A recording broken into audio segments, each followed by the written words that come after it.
এখন আমরা দেখব কনসেপশন জুয়েলারি ইআরপিতে পারচেস করার সময় আপনি কিভাবে নতুন ভেন্ডার অ্যাড করবেন। তো ফার্স্ট অফ অল আমরা এন্ট্রি থেকে পারচেস এন্ট্রি ফর্ম ওপেন করব। পারচেস ফর্ম সার্চ বাটনে ক্লিক করব। এখানে অলরেডি এক্সিস্টিং ভেন্ডার লিস্ট আমাদেরকে শো করবে, কিন্তু এখন আমরা দেখব একটা নতুন ভেন্ডার আমরা কিভাবে অ্যাড করতে পারি। প্রথমে আমরা ক্লিক করব অ্যাড নিউ বাটনে। আমাদের লেজার অ্যাড করা ট্যাব ওপেন হয়ে গেছে।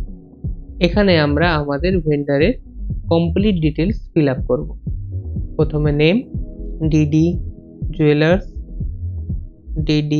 জুয়েলার্স, অটোমেটিক্যালি লেজার কোড চলে আসবে, লেজার ক্যাটাগরিও চলে আসবে। তারপরে প্রাইমারি মোবাইল নাম্বার 9932117854, তারপরে প্যান নাম্বার LPGDK9932G, তারপরে ডেবিট ব্যালেন্স, মানে আমরা যদি ওনাকে কোনো অ্যাডভান্স পেমেন্ট করে থাকি সেই পেমেন্ট আমরা এখানে নিতে পারি। আর যদি উনি আমাদের কাছ থেকে কোনো এক্সিস্টিং পেমেন্ট পাবেন আগে, তো আমরা সেই ক্রেডিট ব্যালেন্সটাও এখানে মেনশন করে দেব। দেন আমরা এখানে অ্যাড করব ভেন্ডার অ্যাড্রেস R/2 বিধান সরণি কলকাতা। দেন এটার স্ট্যাটাস হবে অ্যাক্টিভ, ব্রাঞ্চ অ্যাক্সেস হবে অল। রিমার্কস যদি আমাদের কিছু দেওয়ার থাকে আমরা সেটা এখানে লিখতে পারি।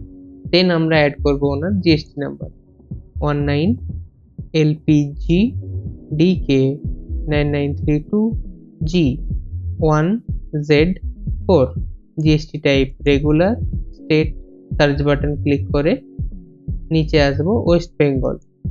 এছাড়াও আমরা যদি ওনার কোনো ব্যাংক ডিটেলস মেনটেন করতে চাই তো আমরা সেটাও মেনটেন করতে পারি। ওনার ম্যান্ডেটরি ফর্ম স্টার মার্ক করা রয়েছে।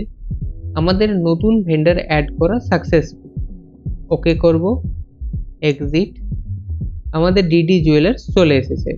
এবারে আমরা যে পারচেস করছি ডিডি জুয়েলার্সের কাছ থেকে সেটার যা প্রসেস আমরা আগে দেখেছি সেই হিসাবে আমরা পারচেস করে নেব। প্রথমে পারচেস আইডি দিয়ে আইটেম অ্যাড করে আমরা সেভ করব, তাহলেই হবে আমার পারচেস এন্ট্রি। তো এইভাবেই আপনি ইজিলি পারচেস করার সময়ও নতুন একটা ভেন্ডার অ্যাড করে নিতে পারেন।